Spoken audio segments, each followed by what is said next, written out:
কেমন আছো তোমরা সবাই? আজকে আমরা যেই টপিকটা নিয়ে এসেছি সেই টপিকটা ভূগোলের একটা খুব গুরুত্বপূর্ণ টপিক। তোমরা নিশ্চয়ই এর আগে পরিবহন ও যোগাযোগ চ্যাপ্টারটা অবশ্যই দেখেছো।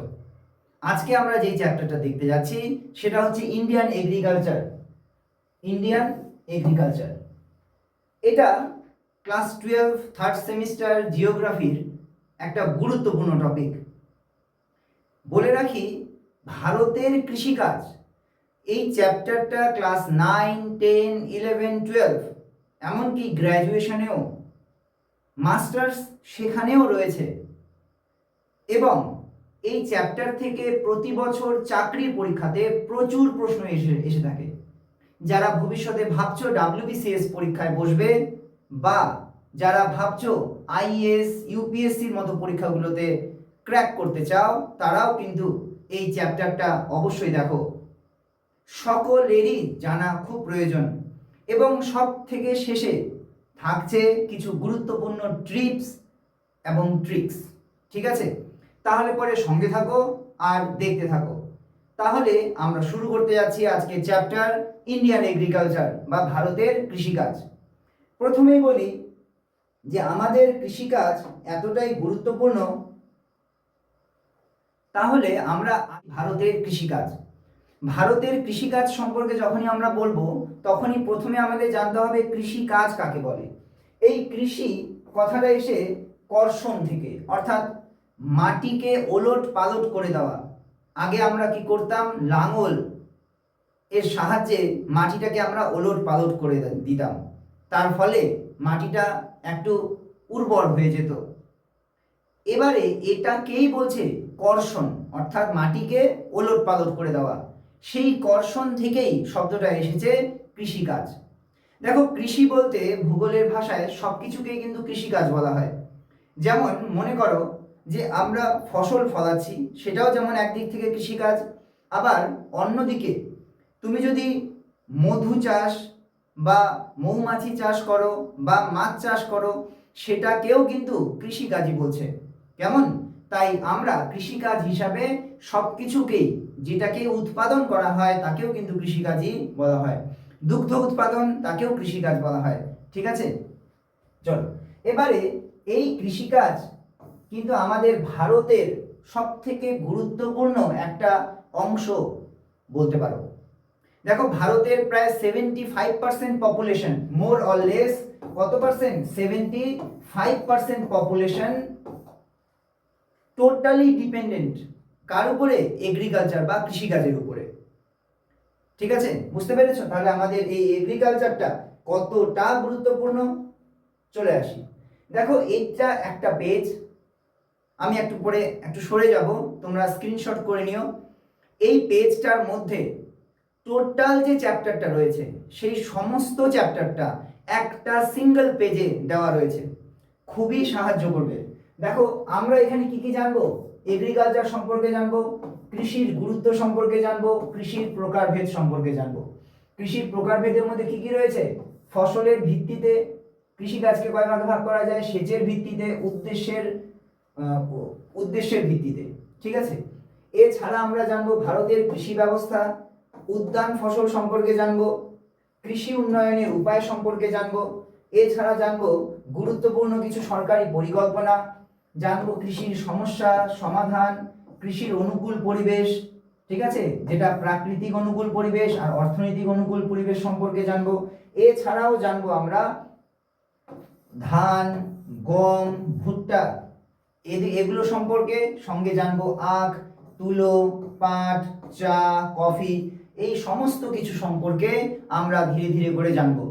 তোমরা যদি একবারে, অর্থাৎ পরীক্ষার ঠিক আগে তোমরা যদি চাও টোটাল চ্যাপ্টারটাকে রিভিশন করতে খুব কম সময়ে, তাহলে এই পেজটিকে তোমরা স্ক্রিনশট করে নাও। তোমরা এই পেজটিকে দেখো, অনেকটাই এই একটা সিঙ্গেল পেজের থেকেই হয়ে যাবে। কেমন? চলে আসি আমরা পরের পেজে। দেখো, অর্থনীতি আমাদের ভারতের টোটালটাই দাঁড়িয়ে আছে কিসের উপরে, কৃষিকাজের উপরে। তাহলে টোটাল যে এগ্রিকালচার, এই যে ব্যবস্থাটা বা কৃষিকাজ ব্যবস্থাটার উপরেই ভারতের অর্থনীতি দাঁড়িয়ে আছে। আমাদের জাতীয় আয়ের একটা গুরুত্বপূর্ণ অংশ কোথা থেকে আসে? কৃষিকাজ থেকে আসে। আমাদের জীবিকা, একটু আগেই বললাম 75% পপুলেশন টোটালি ডিপেন্ড করে থাকে কার উপরে? জীবিকার জন্য কৃষিকাজের উপরে। আচ্ছা, কাঁচামাল, এই কাঁচামালের জন্যও আমরা কিন্তু কৃষিকাজের উপরে নির্ভরশীল। দেখো আমরা এর আগে যে চ্যাপ্টারগুলোতে যেখানে আমাদের অর্থনৈতিক কাজ চ্যাপ্টারটা ছিল সেখানটায় আমরা কিন্তু পড়েছিলাম অর্থনৈতিক কাজকে কয় ভাগে ভাগ করা যায়। একটা হচ্ছে প্রাথমিক শ্রেণীর কাজ, তারপরে দ্বিতীয় শ্রেণীর কাজ, তৃতীয় শ্রেণীর কাজ, চতুর্থ শ্রেণীর কাজ, তাই না? আরেকটা হচ্ছে পঞ্চম শ্রেণীর কাজ। তার মানে প্রাইমারি, সেকেন্ডারি, টারশিয়ারি, কোয়াটারনারি আর হচ্ছে কুইনারি। এই যে সেকেন্ডারি অর্থাৎ যে কোনো শিল্প, যে কোনো ধরনের শিল্প, আমরা একটা এক্সাম্পল নিই, যেমন বিস্কুট। এই যে বিস্কুট শিল্প টোটালটাই দাঁড়িয়ে আছে কার উপরে? এই যে কাঁচামালটা কোথা থেকে আসে? কৃষিকাজ থেকে আসে। অর্থাৎ গম, এই গমটাকেই পরবর্তীতে আমরা ময়দাতে কনভার্ট করি, আর এই ময়দা থেকেই তৈরি হয় বিস্কুট। অর্থাৎ আমাদের এই কাঁচামালগুলো কোথা থেকে আসে? সমস্তটাই কৃষিকাজ থেকে আসে। তারপরে চলে আসি রপ্তানি। এই রপ্তানি মানে কি? রপ্তানি অর্থাৎ আমরা যখন এক জায়গা থেকে আরেক জায়গায়, এক দেশ থেকে অন্য দেশে, এক রাজ্য থেকে অন্য রাজ্যে খাদ্যশস্য পাঠিয়ে দিই, তখন তাকে কি বলা হয়? রপ্তানি বলা হয়, তাই না? তাহলে এটাও কিন্তু ডিপেন্ড করে থাকে কার উপরে? কৃষিকাজের উপরে। তাহলে বুঝতে পারলে আমাদের অর্থনীতির মেন পিলার হচ্ছে কৃষিকাজ, তাই না? এই কৃষিকাজের উপরে নির্ভর করে থাকে জীবিকা, জাতীয় আয়, কাঁচামাল এবং রপ্তানি। ঠিক আছে, বুঝতে পারলে? দেখো তোমাদের বারবার করে বলছি, ভিডিওটা খুব ভালো করে দেখো, খুব সুন্দরভাবে ছবি সহকারে তোমাদের বোঝানোর চেষ্টা করা হয়েছে। যদি তারপরেও কোনো অসুবিধা থেকে থাকে তোমরা কিন্তু কমেন্ট করতে একদম ভুলবে না, কেমন? চলে আসি নেক্সট স্লাইডে। আমাদের এই যে ভারতীয় কৃষি ব্যবস্থা, এর কিছু বৈশিষ্ট্য রয়েছে। কি কি বৈশিষ্ট্য রয়েছে? দেখো, মৌসুমী নির্ভরতা। আমাদের টোটাল কৃষিকাজটা কার উপরে নির্ভরশীল? মৌসুমী জলবায়ুর উপরে। আচ্ছা, মৌসুমী জলবায়ু কাকে বলছে? আমাদের এটা যদি ভারতবর্ষ হয়, ভারতের দক্ষিণ সাইডটা হয়, সাউথ ইন্ডিয়া হয়, তাহলে দক্ষিণ পশ্চিম মৌসুমী বায়ু, দক্ষিণ পশ্চিম দিক দিয়ে যখন মৌসুমী বায়ু আসে তখন এখানে প্রচুর বৃষ্টিপাত ঘটায়, তাই না? যখন এখানে প্রচুর পরিমাণে বৃষ্টিপাত ঘটায় তখন কিন্তু কৃষিকাজটা খুব ভালোভাবে হয়, আর এই বৃষ্টিপাতের উপরেই নির্ভর করে থাকে আমাদের কৃষিকাজ। তাহলে মৌসুমী জলবায়ু নির্ভর কৃষিকাজ আমাদের, ঠিক আছে? নেক্সট, খণ্ডিত জমি। আমাদের একটা সময় ছিল যখন জমির পরিমাণ প্রতিটা পরিবারে অনেক বড় বড় ছিল, কিন্তু জনসংখ্যা বেশি হওয়াতে কি হয়েছে না, জমিগুলো ছোট ছোট ভাগে ভাগ হয়ে গেছে, তাই না? তাহলে আমাদের জমিগুলো কিরকম? খণ্ডিত জমি। অধিক জনসংখ্যা, অবশ্যই আমাদের যে কৃষিকাজের মধ্যে শ্রমিকের পরিমাণটা অনেকটাই বেড়ে গিয়েছে, তাই না? আমাদের কৃষি ক্ষেত্রগুলোতে প্রচুর জনসংখ্যা, প্রচুর শ্রমিক রয়েছে, শ্রমিকের কোনো অভাব আমাদের কৃষিক্ষেত্রে নেই। আচ্ছা, এরপরে রয়েছে খাদ্যশস্য প্রধান। তাহলে আমরা যে সমস্ত ফসল উৎপাদন করি কৃষিক্ষেত্রে সেগুলো বেসিক্যালি কিসের উপরে নির্ভর করে হয়? একটা কিসের উপরে? খাদ্যশস্য, অর্থাৎ যেমন ধান, গম, এগুলোর উপরে নির্ভর করে হয়, অর্থাৎ এগুলোই আমরা সব থেকে বেশি উৎপাদন করে থাকি, ঠিক আছে? তাহলে দেখো, আমরা প্রথমে জানলাম কৃষি কাজ কাকে বলা হয়, তারপরে জানলাম যে কৃষি ব্যবস্থাটা কিরকম হওয়া উচিত, এরপরে আমরা জানলাম যে কৃষি কাজ, এই যে কৃষি কাজ, সেই কৃষি কাজটা এর কি বৈশিষ্ট্য সম্পর্কে আমরা ধীরে ধীরে করে জানলাম। নেক্সট চলে আসি স্লাইডে, যেই স্লাইডটা আলোচনা করছে কোন বিষয়কে নিয়ে? খাদ্যশস্য, পানীয় ফসল, এছাড়া আর কি আছে? অর্থকারী ফসল এবং উদ্যান ফসল। আমরা দেখি, যেমন খাদ্যশস্যের মধ্যে কি রয়েছে? ধান, গম। তাহলে আমাদের কৃষিকাজের মধ্যে আমরা বেসিক্যালি কোন খাদ্যদ্রব্য উৎপাদন করি? খাদ্যশস্যটা উৎপাদন করি, যেমন ধান, গম। এছাড়া রয়েছে কিছু কিছু ফসল উৎপাদন করি যেটাকে আমরা বলছি চা, কফি, এগুলো কিন্তু পানীয় হিসাবে ব্যবহৃত হয়। যেমন আমাদের দার্জিলিং চায়ের জন্য বিখ্যাত, তাই না? তামিলনাড়ু নীলগিরি পর্বত কফির জন্য বিখ্যাত। এবারে চলে আসি অর্থকারী ফসল। যে সমস্ত ফসলগুলো অর্থ বেশি করে দেয়, তাই না? যেমন পাট, আমাদের পশ্চিমবঙ্গ পাট উৎপাদনের জন্য বিখ্যাত। তারপরে তুলা, দাক্ষিণাত্যের মালভূমি বা সাউথ ইন্ডিয়া তুলোর জন্য বিখ্যাত। এছাড়া রয়েছে দেখো উদ্যান ফসল, অর্থাৎ যে সমস্ত ফসল উদ্যানে বেশ ভালো করে উৎপাদন করা হয়, যেমন ফল সবজির কথা বলা হয়েছে। তাহলে আমাদের কৃষিকাজটা দেখো চারটা ভাগে ভাগ করেছে। একটা হচ্ছে খাদ্য ফসল উৎপাদন, অর্থকারী ফসল যেমন পাট ও তুলা, তারপরে উদ্যান ফসল ফল ও সবজি, এবং পানীয় ফসল চা ও কফি। তাহলে এইভাবে করে আমাদের কৃষিকাজটা এগিয়ে যাচ্ছে, আর এইভাবে করে ফসল ফলানো হয়।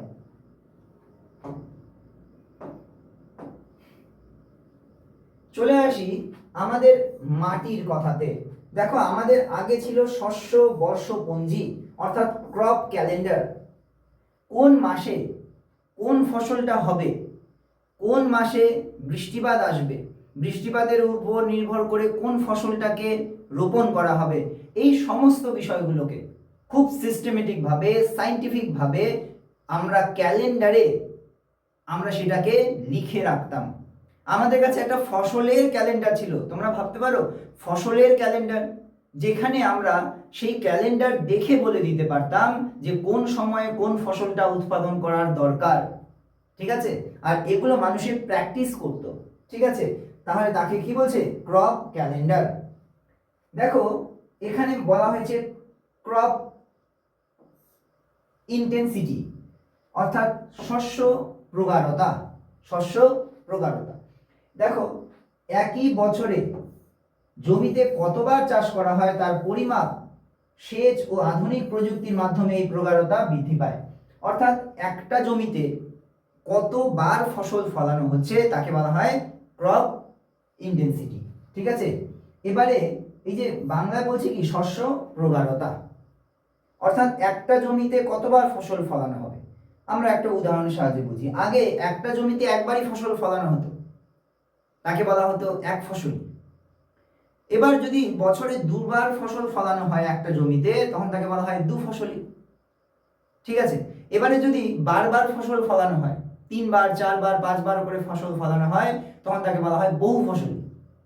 অর্থাৎ একটা জমিকে ফেলে না রেখে 3 মাস পর পর যদি আমি তাকে ফসল ফলাই তার মধ্যে, তাহলে বছরে কতবার হয়ে যাবে? প্রায় 6 বার, তাই না? সরি, 4 বার। তাহলে পরে যদি এভাবে করে 3 মাস পর পর আমরা 4 বার ফসল উৎপাদন করি কোনো একটা জমি থেকে, তাহলে সেটাকে বলা হচ্ছে কি বহু ফসলি। ঠিক আছে, চলো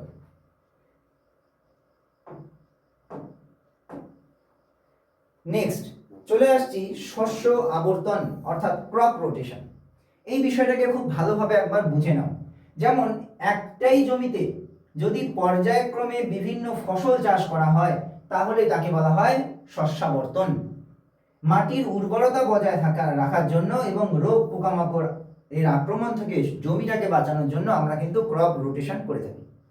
সাপোজ একটা এক্সাম্পল দিই, যেমন যদি ধরো কোনো একটা জমি রয়েছে, সেখানে প্রথমে এ ফসল উৎপাদন করা হলো, তারপরে বি, তারপরে সি ধরনের ফসল উৎপাদন করা হলো। পরবর্তীতে আবার ঘুরে বছরের শেষে আবার কি আবার এ ফসল উৎপাদন করা হবে, তারপরে বি, তারপরে সি। এইভাবে যদি আমরা কোনো ফসল উৎপাদন করে থাকি, কন্টিনিউয়াসলি একের পর এক ফসল উৎপাদন করে থাকি আর সিস্টেমেটিক ভাবে উৎপাদন করে থাকি, তখন তাকে বলছে ক্রপ রোটেশন। ঠিক আছে, এর ফলে কি হয়? জমির উর্বরতাটা বজায় থাকে। চলে আসছি শস্য সমাবেশ, ক্রপ কম্বিনেশন। একটি অঞ্চলে একাধিক ফসলের সমন্বিত চাষ কৃষকের ঝুঁকি কমায় এবং জমির সর্বোত্তম ব্যবহার হয়। দেখো শস্য সমাবেশ কাকে বলছে? যখন একটা জমিতে অনেকগুলো ফসল ফলানো হয়। ছবিটার মাধ্যমে খুব সুন্দরভাবে বোঝানো হয়েছে। একটাই জমি, এই জমিটার মধ্যে কি রয়েছে দেখো, এখানটায় এ ফসল ফলানো হয়েছে, এখানটায় বি, এখানে সি, এখানে ডি, এখানে ই। তাহলে 4-5 রকমের ফসল একটা জমি থেকেই ফলানো হচ্ছে। এর ফলে কি হবে? সাপোজ আমি ধরে নিলাম যে এ ফসলটা ক্ষতি হলো, এ ফসলটা নষ্ট হয়ে গেল, তাহলে পরে অ্যাটলিস্ট আমার কাছে বি, সি, ডি, ই এই ফসলগুলো বেঁচে যাবে। তার ফলে হয় কি, সেই ক্ষতিটাকে কৃষক কি করবে? অ্যাডজাস্ট করে নেবে। কিন্তু যদি একই ফসল ফলাতো একটাই জমিতে আর সেই ফসলটাই নষ্ট হয়ে যেত, তাহলে পরে কি হবে ভাবো? তাহলে কৃষক তো মাঠে মারা পড়বে, তাই না? তাহলে পরে আমাদের কি করা উচিত? একটা জমিতে অনেকগুলো ফসল ফলানো উচিত। ঠিক আছে, তাহলে তাকে কি বলছে? শস্য সমাবেশ। শস্য সমাবেশ। দেখো এই যে প্রশ্নগুলো রয়েছে, এই প্রশ্নগুলো কিন্তু ছোট ছোট ভাবে তোমাদের কাছে চলে আসবে, ছোট ছোট টিকা হিসাবে এই প্রশ্নগুলো বিশেষ করে চলে আসে। ঠিক আছে, যে ক্রপ কম্বিনেশন কি, তাই না? এইভাবে করে কিন্তু ছোট ছোট প্রশ্নগুলো চলে আসবে। শস্য প্রকারতা কাকে বলা হয়? নেক্সট আমরা আলোচনা করব তিনটে ঐতিহাসিক বিপ্লবকে নিয়ে। একটা হচ্ছে সবুজ বিপ্লব, একটা হচ্ছে সাদা বিপ্লব, আর একটা হচ্ছে নীল বিপ্লব। প্রথমে বলে রাখি, সবুজ বিপ্লব মানে হচ্ছে এখানে আমরা কি গম চাষে বিপ্লব হয়েছিল, তখন তাকে বলা হচ্ছে সবুজ বিপ্লব। সাদা বিপ্লব হচ্ছে দুগ্ধ উৎপাদনকে বলছে সাদা বিপ্লব বা শ্বেত বিপ্লব। নীল বিপ্লব মাছ উৎপাদন হয়েছিল সেই সময়, এর জন্য একে বলছে নীল বিপ্লব। আমরা একে একে করে দেখব। প্রথমে চলে আসি সবুজ বিপ্লব। দেখো 1960 সালের দিকে, কত সালে? 1960 সাল। এই 1960 সালের দিকে কি হয়েছিল না, আমাদের ভারতে খাদ্যদ্রব্যের এতটাই অভাব হয়ে গিয়েছিল যে আমাদের খাদ্যদ্রব্যের অভাব পূরণ করার জন্য আমরা আমেরিকার থেকে কি নিয়ে এসেছিলাম? উন্নত মানের আধুনিক হাইব্রিড গমের বীজ নিয়ে এসেছিলাম। আর সেই গমের বীজ কোথায় রোপণ করা হয়েছিল না? পাঞ্জাবে।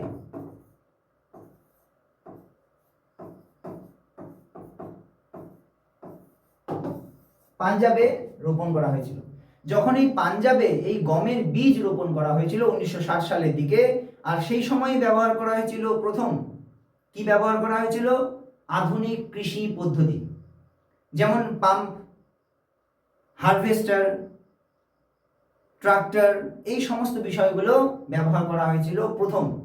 আর এর ফলে খুব অল্প সময়ে প্রচুর পরিমাণ ফসল উৎপাদন হয়েছিল পাঞ্জাবে।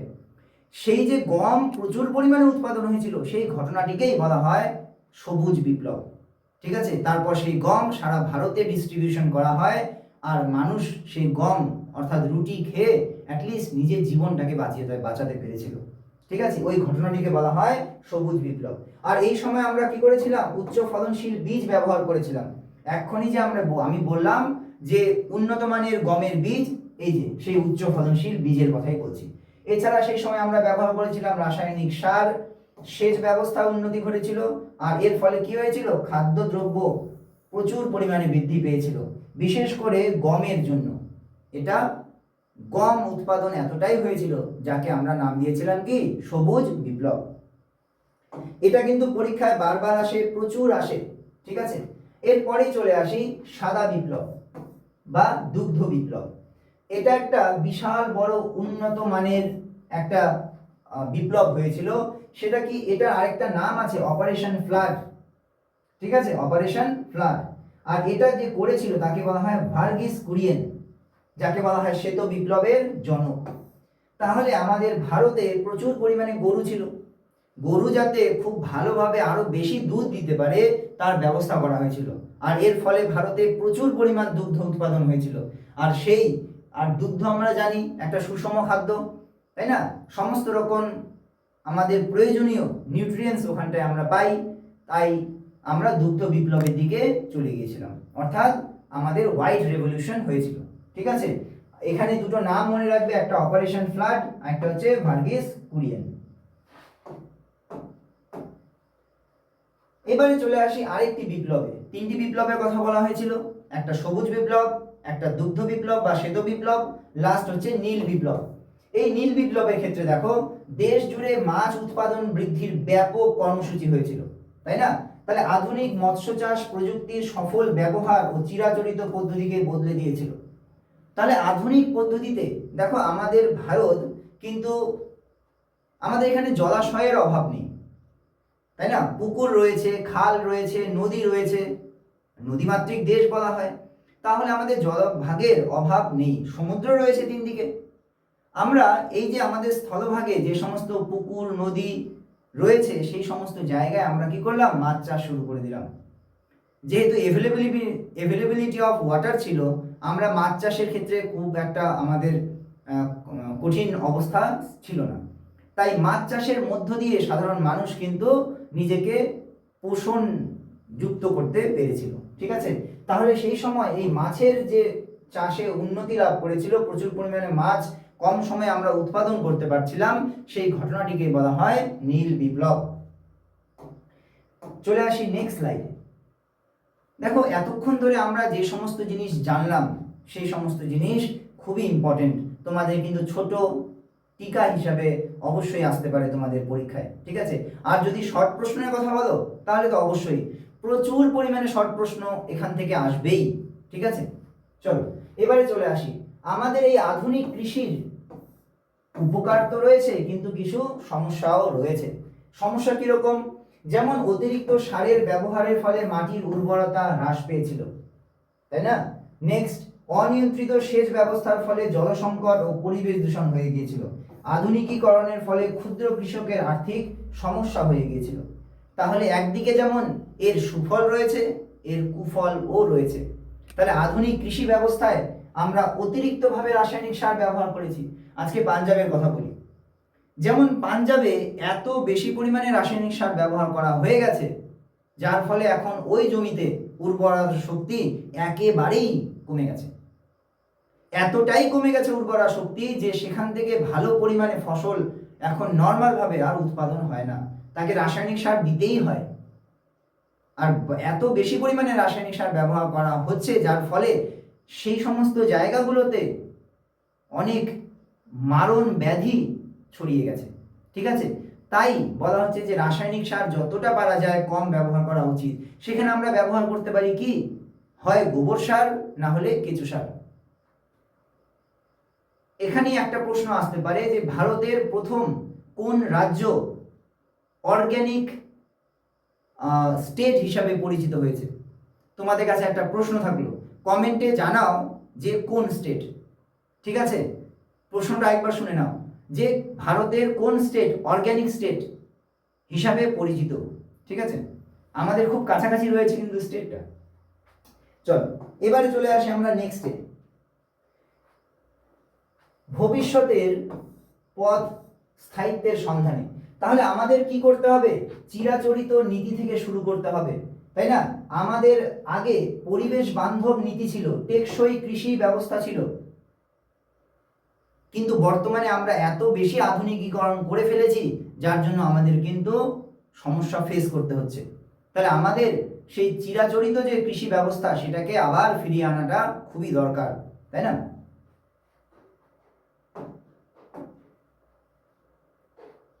তাহলে আমরা অলরেডি আলোচনা করে ফেলেছি নীল বিপ্লব সম্পর্কে, তাই না?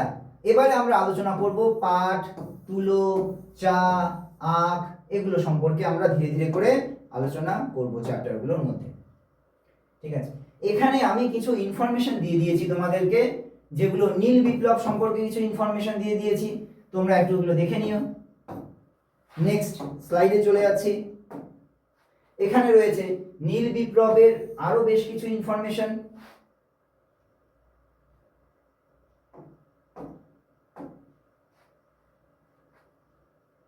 দেখো, এই জায়গাটা আমরা দেখি, যখন আমরা বলছি মৎস্য উৎপাদনের কথা, এই মৎস্য উৎপাদনের কথা ভারতের কোন কোন রাজ্যগুলোতে মৎস্য উৎপাদন করা হয়? যেমন সাউথ ইন্ডিয়া, যেমন এখানে রয়েছে আরব সাগর, এখানে রয়েছে বঙ্গোপসাগর, এখানে রয়েছে ভারত মহাসাগর। তাহলে এই যে তিন দিকে করে সাগর রয়েছে, এর জন্য কি হয় না, এই উপকূলবর্তী অঞ্চলগুলোর মধ্যে কি হয়? মৎস্য উৎপাদন হয়ে থাকে। তাহলে এই যে উপকূলবর্তী অঞ্চলগুলোতে প্রচুর পরিমাণে মৎস্য উৎপাদন হয়ে থাকে। ঠিক আছে, তাহলে এখানটায় আমরা মৎস্য উৎপাদন। এবারে মাছ কোথায় পাওয়া যায় তোমাদের বলি, আমরা যদি সমুদ্রের উপরিস্থল অর্থাৎ সমুদ্রের পিঠ থেকে 200 মিটার নিচে যাই, 200 মিটার নিচে এই জায়গাটার মধ্যে পিলেজিক নামক মৎস্য পাওয়া যায়। কি মাছ পাওয়া যায়? পিলেজিক, যেগুলো ছোট ধরনের মাছ। ঠিক আছে, সমুদ্রে। এবং তার নিচে যেগুলো মাছ পাওয়া যায় তাকে বলা হয় ডেমার্সাল। তাহলে উপরে 200 মিটার উপরে যে মাছগুলো থাকে তাকে বলা হয় পিলেজিক, যেগুলো ছোট ধরনের মাছ। আর যদি বড় মাছের কথা বলি তাকে বলা হয় কি? ডেমার্সাল, যেগুলো বড় মাছ। যেগুলো গভীর জলে থাকে। ঠিক আছে, একটা ক্লিয়ার? আচ্ছা দেখো, এই যে আমাদের এই জায়গাটার মধ্যে উপকূলের কাছাকাছি যে জায়গাটা, যেটাকে আমরা মহীসোপান বলছি, এই মহীসোপান অঞ্চলেও কিন্তু প্রচুর পরিমাণে ছোট ছোট মাছ আসে। ওর জন্য এই মহীসোপান অঞ্চলগুলোতে প্রচুর মৎস্য কেন্দ্র গড়ে উঠেছে, কারণ এখানে কি হয়, খুব সহজেই ছোট ছোট মাছগুলোকে আমরা পাই। ঠিক আছে, চলে আসি এখানে। পাট, সোনালী তন্তু। আমরা যখন আলোচনা করছি পাটকে নিয়ে, প্রথমে বলি পশ্চিমবঙ্গ পাটের জন্য খুবই বিখ্যাত। এখানে আমাদের কি কি দরকার, আমাদের এখানটায় যেমন মাটি, যেই মাটি অর্থাৎ মাটি, কোন মাটি দরকার আমাদের, পরবর্তী হয়তো স্লাইডে রয়েছে। যেমন আমাদের এখানটায় দরকার হচ্ছে পলি মাটি, তাহলে প্রচুর পরিমাণে পলি মাটি রয়েছে আমাদের এখানটায়। এই পলি মাটি থাকলে পরে কি হয়, সেখানে পাট চাষ খুব সহজ হয়। এছাড়া রয়েছে 150 থেকে 200 সেন্টিমিটার বৃষ্টিপাত, সেটাও হয় আমাদের এখানটায়। উষ্ণতা প্রায় 22 থেকে 35 ডিগ্রি সেন্টিগ্রেড উষ্ণতা দরকার এই পাট চাষের জন্য। এই সমস্ত কারণেই আমাদের পশ্চিমবঙ্গে প্রচুর পরিমাণে পাট উৎপাদন হয়। আচ্ছা, আমাদের পাশাপাশি একটা প্রতিবেশী দেশ রয়েছে যেখানে প্রচুর পাট উৎপাদন হয়। কোন দেশ বলো তো? মনে পড়ে কি, জানো কি? বাংলাদেশ। ঠিক আছে, তাহলে পরে এছাড়াও দেখো পশ্চিমবঙ্গ, আসাম, বিহারেও প্রচুর পরিমাণে কি হয়, পাট উৎপাদন হয়ে থাকে। আর ভারতের বৃহত্তম উৎপাদক কে? পশ্চিমবঙ্গ। তাহলে পরীক্ষায় প্রশ্ন আসলে তোমরা নিশ্চয়ই লিখতে পারবে। প্রিভিয়াস পেজে আমরা চলে আসি, একটু দেখে নিই এখানটায়। তাহলে এই পাটকে কি বলা হয়? সোনালী তন্তু। কেন একে গোল্ডেন ফাইবার বা সোনালী তন্তু বলা হয়? কারণ এখান থেকে আমরা পাই অনেক কিছু জিনিস, যেমন বস্তা, দড়ি তৈরি করার জিনিস, কার্পেট, জিও টেক্সটাইলের জন্য আমরা এই সমস্ত কিছু পেয়ে থাকি শুধুমাত্র একটা আমরা উদ্ভিদ থেকে, যাকে বলছি সোনালী তন্তু বা পাট। তাহলে পাটের উপকারিতা অনেক, যার জন্য আমাকে একে কি বলতে হয়? Golden fibre. ঠিক আছে, এর বিশাল বাজার রয়েছে কিন্তু গোল্ডেন ফাইবার অর্থাৎ পাট। নেক্সট দেখো তুলো। এটাকে কি বলা হয়? শ্বেত স্বর্ণ, অর্থাৎ সাদা কালারের স্বর্ণ, সোনার মতো দামি এটা। ঠিক আছে, এটা কোথায়? একে দেখো হোয়াইট গোল্ড বলা হয়। ঠিক আছে, এটা একটা অর্থকারী ফসল, প্রচুর অর্থ দেয় এটা। ঠিক আছে, আচ্ছা এবারে আমরা দেখি এটা কোন কোন ইন্ডাস্ট্রিতে কাজে লাগে। কটন ইন্ডাস্ট্রিতে কাজে লাগে। ঠিক আছে, এছাড়া আমরা central institute for cotton research বলে আমাদের কিন্তু একটা প্রতিষ্ঠান রয়েছে, যেটা কটনকে নিয়ে গবেষণা করে। এটা কোথায় কোথায় কাজে লাগে? বস্ত্র শিল্পের কাঁচামাল রপ্তানি বৃদ্ধি, শিল্পের উন্নতি, এই সমস্ত কাজে এই শিল্পটা কিন্তু হেল্পফুল। দেখো, তুলো চাষের জন্য কিছু ভৌগোলিক পরিবেশ রয়েছে যেগুলো আমাদের দরকার। কোথায় হয়? আমরা একটু আগেই বললাম কোথায় হয়। আমাদের এখানে রয়েছে আমাদের সাউথ ইন্ডিয়াতে, বিশেষ করে এখানে যে মাটিটা রয়েছে সেই মাটিটাকে বলা হয় ব্ল্যাক সয়েল। তাহলে দাক্ষিণাত্যের মালভূমিতে ব্যাসাল্ট সয়েল বা ব্ল্যাক সয়েল, এখানে কিন্তু প্রচুর পরিমাণে কি হয়? তুলো উৎপাদন হয়। কোন কোন রাজ্য রয়েছে? গুজরাট, মহারাষ্ট্র, পাঞ্জাব, এই সমস্ত জায়গায় এই কটনটা হয়, তুলোটা হয়। আর এই তুলো কোথায় নিয়ে চলে যায়? গুজরাটের আমেদাবাদ। এই গুজরাটের আমেদাবাদে এগুলোকে নিয়ে যাওয়া হয় আর সেখানে উৎপাদন হয়। এটাকে কিরকম কিরকম এদের আবহাওয়া দরকার? দেখো, উষ্ণতা প্রায় 20 থেকে 35 ডিগ্রি সেন্টিগ্রেড উষ্ণতা দরকার। বৃষ্টিপাত খুব বেশি না, 50 থেকে 100 সেন্টিমিটার দরকার। ব্ল্যাক কটন সয়েল অর্থাৎ কালো মাটি দরকার, যেখানে তুলোটা খুব ভালো পরিমাণে উৎপাদন হবে। এবারে বলে রাখি, এই যে বৃষ্টিপাত, সেটা কিন্তু ফসল একবার হয়ে গেলে পরে, মনে করো এই যে ফুলটা যে হয়ে গেছে, এই ফুলটা হয়ে যাওয়ার পর, তুলোটা চলে আসার পর যদি বৃষ্টিপাত হয় তাহলে কিন্তু তুলোটা নষ্ট হয়ে যাবে। ঠিক আছে, তাহলে বৃষ্টিপাতটা আগেই হওয়া দরকার। আচ্ছা, এখানে একটা আমি উত্তর বলে রাখি, এটাকে বলছে হচ্ছে শিকড় আলগা শিল্প। কি বললাম আমি? শিকড় আলগা শিল্প।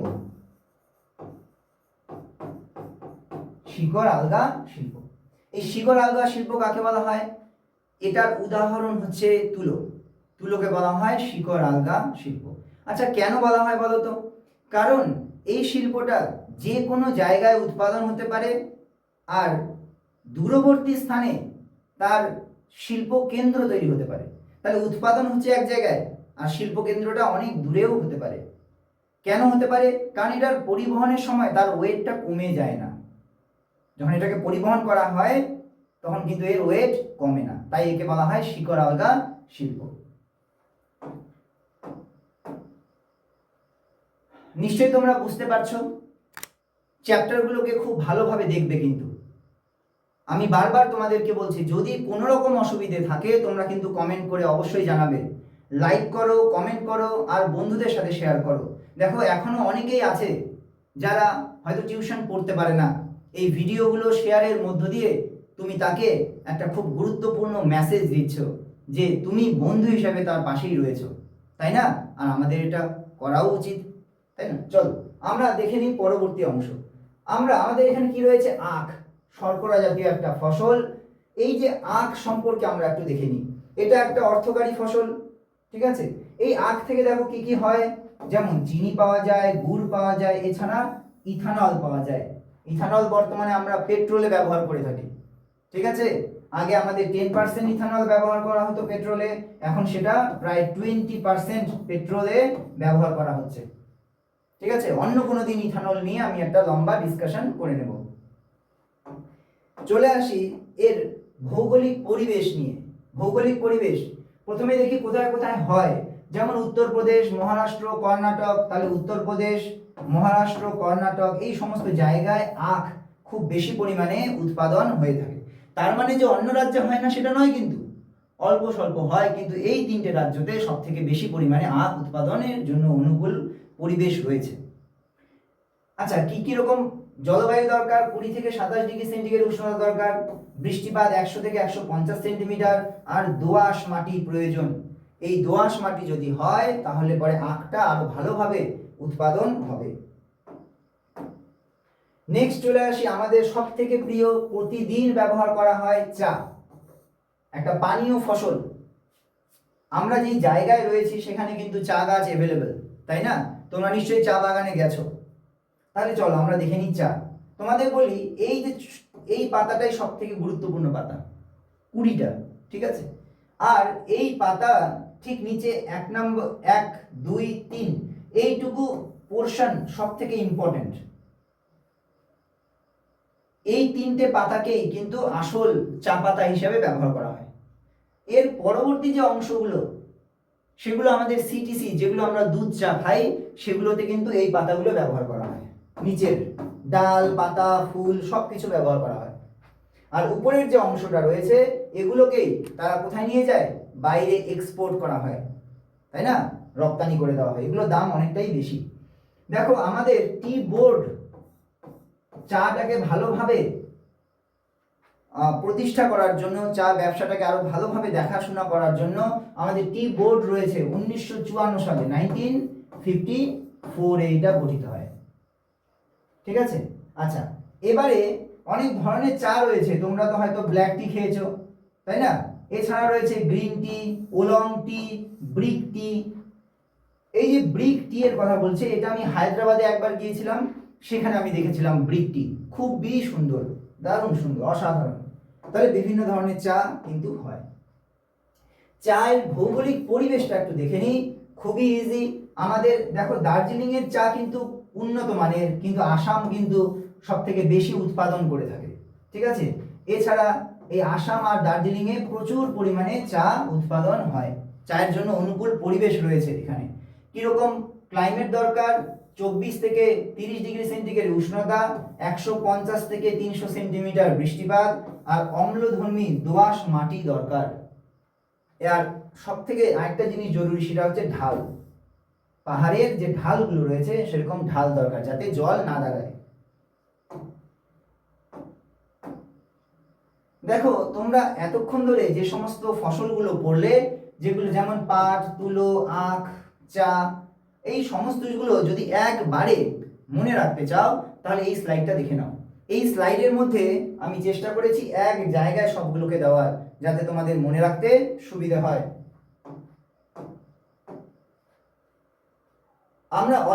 আমরা বলে নিয়েছি blue revolution, golden fibre, white gold, tea board, নাওয়ার।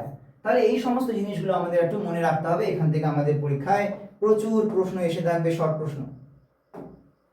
তাহলে আমরা আজকে যে চ্যাপ্টারটা দেখলাম সেটা হচ্ছে ভারতের কৃষিকাজ।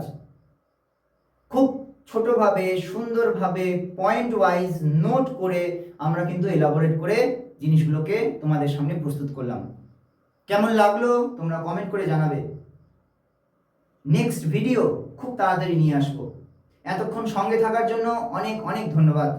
আর হ্যাঁ, যদি সাবস্ক্রাইব না করে থাকো কিন্তু ভিডিওটা এতক্ষণ দেখছো, নিশ্চয়ই কিছু না কিছু তো জানতে পেরেছো। তাই একটা ছোট্ট কমেন্ট, লাইক, শেয়ার আর সাবস্ক্রাইব একটা রিকোয়েস্ট থাকলো তোমাদের কাছে। চলো আবার দেখা হবে, আবার একটা নতুন ভিডিও নিয়ে আসবো। ততক্ষণের জন্য টাটা।